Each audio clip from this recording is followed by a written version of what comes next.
When something is important enough, you do it even if the odds are not in your favor. Some people don't like change, but you need to embrace change if the alternative is disaster. Failure is an option here. If things are not failing, you are not innovating enough.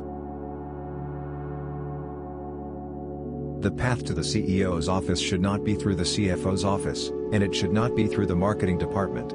It needs to be through engineering and design. Persistence is very important. You should not give up unless you are forced to give up. I think it's very important to have a feedback loop, where you're constantly thinking about what you've done and how you could be doing it better. It's okay to have your eggs in one basket as long as you control what happens to that basket. Brand is just a perception, and perception will match reality over time. Sometimes it will be ahead, other times it will be behind. But brand is simply a collective impression some have about a product.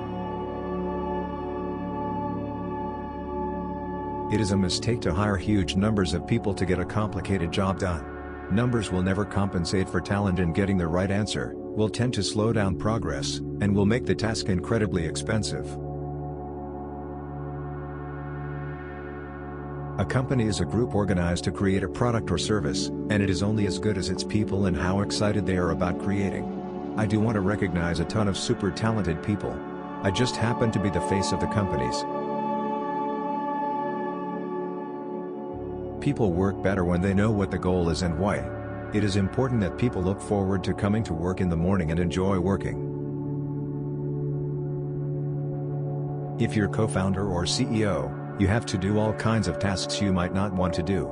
If you don't do your chores, the company won't succeed. No task is too menial.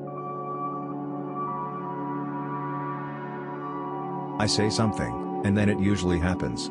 Maybe not on schedule, but it usually happens.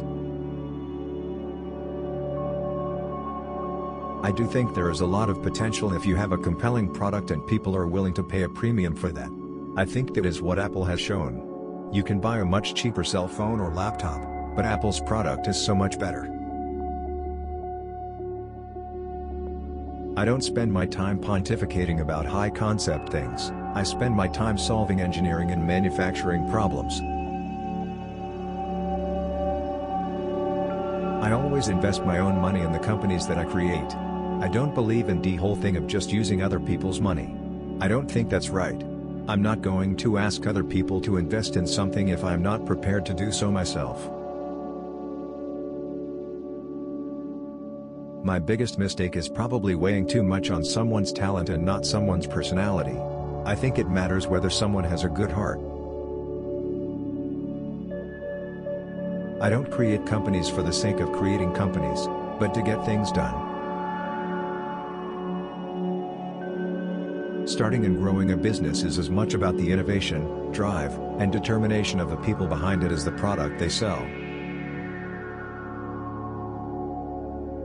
The first step is to establish that something is possible, then probability will occur. Talent is extremely important. It's like a sports team. The team that has the best individual player will often win, but then there's a multiplier from how those players work together and the strategy they employ. Really pay attention to negative feedback and solicit it, particularly from friends. Hardly anyone does that, and it's incredibly helpful. If you get up in the morning and think the future is going to be better, it is a bright day. Otherwise, it's not.